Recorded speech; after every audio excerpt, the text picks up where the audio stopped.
नमस्कार। कभी सोचा है कि असली शक्ति क्या होती है? क्या वो बाहरी दिखावे में है या फिर भीतर की शांति में? आज हम इसी गहरे सवाल का जवाब ढूंढेंगे एक बहुत ही प्राचीन और सुंदर कथा के जरिए। ये सवाल कोई आज का नहीं है, सदियों पुराना है।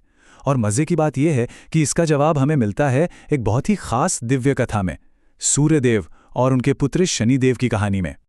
तो चलिए शुरू करते हैं ये सफर। ये कहानी है प्रकाश और छाया की, दो ऐसे किरदारों की जो मिलकर ब्रह्मांड का संतुलन बनाते हैं। जरा सोचिए, एक तरफ हैं सूर्यदेव, तेज से भरे हुए, जिनकी ऊर्जा से, जिनकी रोशनी से सारा संसार चलता है। और दूसरी तरफ उनके ही पुत्र बाल शनि। दुनिया में क्या हो रहा है इससे कोई मतलब नहीं, बस अपनी ही साधना में, अपनी ही तपस्या में लीन है। कितना बड़ा अंतर है ना, पिता की बाहरी चमक और पुत्र का गहरा शांत ध्यान। और ये जो शनिदेव की भक्ति थी ना, ये कोई बाद में सीखी हुई चीज नहीं थी। ये तो उनके स्वभाव में ही थी, जन्म से। मतलब बचपन से ही वो इस दुनिया से, इसके शोर शराबे से दूर एक गहरी तपस्या में डूबे रहते थे। अब आता है कहानी में वो पल, वो एक लम्हा जहां सब कुछ बदल जाता है। एक ऐसी नजर जिसमें जबरदस्त शक्ति थी। अपनी उसी गहरी तपस्या से शनिदेव ने आंखें खोली, और जैसे ही आंखें खोली उनकी दृष्टि सीधे अपने पिता सूर्यदेव पर पड़ी। और वो कोई मामूली नजर नहीं थी।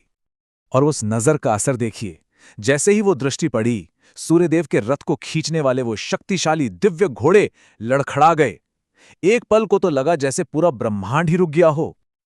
और बात यहीं खत्म नहीं हुई। इसके बाद जो हुआ वो तो किसी ने सोचा भी नहीं होगा।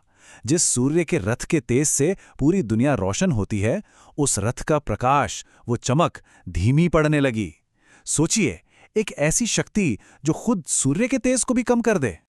ये सब देखकर सूर्यदेव चौंके जरूर, पर उन्हें एक बहुत गहरी बात भी समझ आई।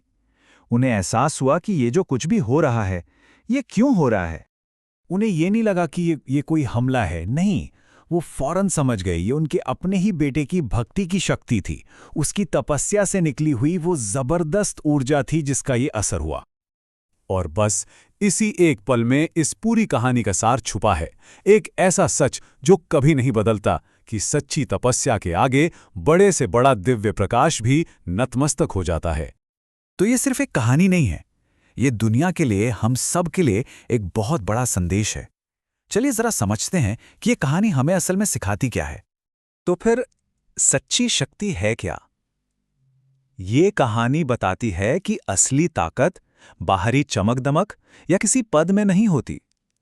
असली शक्ति तो अंदर होती है, आत्मनियंत्रण में, यानी सेल्फ कंट्रोल में, और सच्ची भक्ति में। ये सब समझने के बाद सूर्यदेव ने अपने बेटे को गले लगा लिया।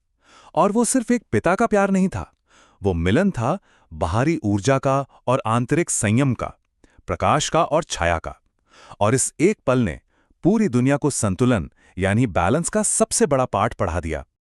तो इस पूरी कहानी से अगर हमें कुछ खास बातें सीखनी हो तो वो क्या है?